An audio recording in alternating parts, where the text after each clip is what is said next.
still remember the sound. Muffled laughter bleeding through a closed door, wrapping paper tearing, the squeals of children that weren't mine.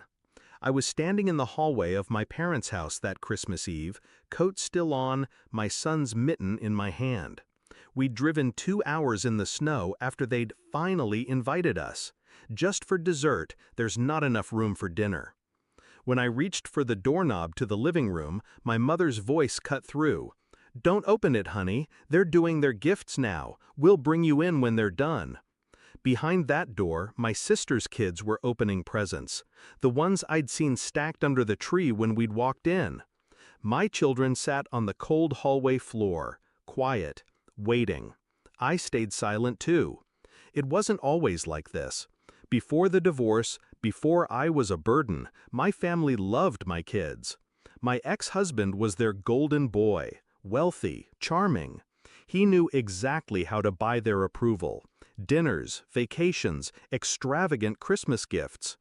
The year we split, the glow faded. Without him, I was the problem, the single mother who took up too much space at the table. The unspoken message was clear: we were an afterthought. I swallowed it, for a while. The first time I noticed it wasn't just thoughtlessness, but something sharper, it was at my sister's birthday. We arrived to find the dining table perfectly set. For 8. My sister, her husband, their kids, my parents, my brother. No extra chairs, no extra plates. "Oh," my sister had said, blinking at us, "we thought you weren't coming. There's no room at the table, but we'll set something up for you in the kitchen." That night, while the others toasted champagne in the dining room, I sat at the corner of my mother's cluttered kitchen counter, cutting my son's food into tiny pieces while my daughter balanced her plate on her knees. I didn't cry. Not then, not later. I started planning. I understood my family well enough to know revenge wasn't about shouting or confronting. It was about removal, silence, absence. I began to build my escape in quiet, invisible steps.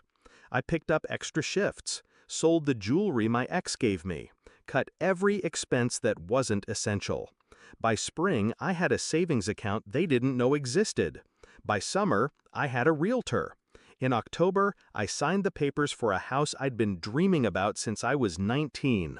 Tall windows, a fireplace, a dining room that could seat 12 comfortably. December arrived along with the usual text from my mother: "Christmas dinner's going to be tight this year, just come for dessert." I replied, "Thanks, but we'll be busy." That was it. No explanations, no pleas. On Christmas morning, while my sister's kids tore open their gifts in my parents' living room, mine were running barefoot on the hardwood of our new home. The smell of rosemary and garlic filled the air. In the kitchen, Chef Marquez, my sister's favorite, the one she bragged about having at her 40th birthday, basted the prime rib. I'd booked him months in advance. Our dining table was set with crystal glasses and deep red napkins. 12 seats, only 4 filled. Me, my son, my daughter, and the chef who joined us after cooking. I took photos, not posed, not staged, just moments. My kids laughing by the fire, the feast spread out like a magazine cover, the twinkle of lights against the snow outside. I posted them, no captions. The first text came from my sister: "Wow, you got Marquez."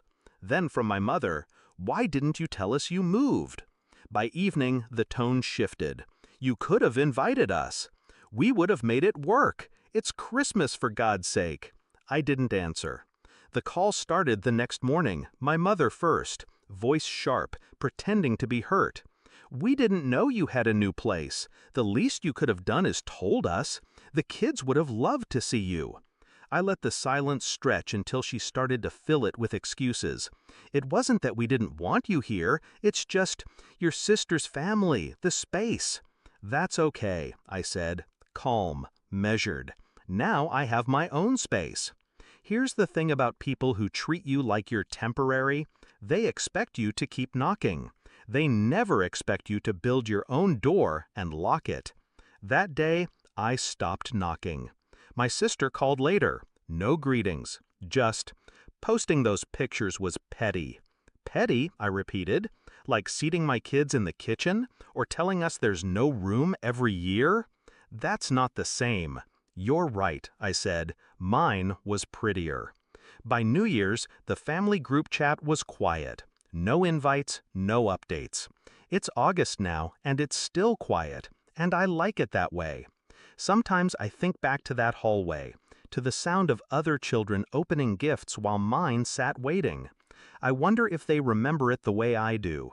The stillness, the cold air, the smallness of being excluded. If they do, I hope they also remember the next Christmas.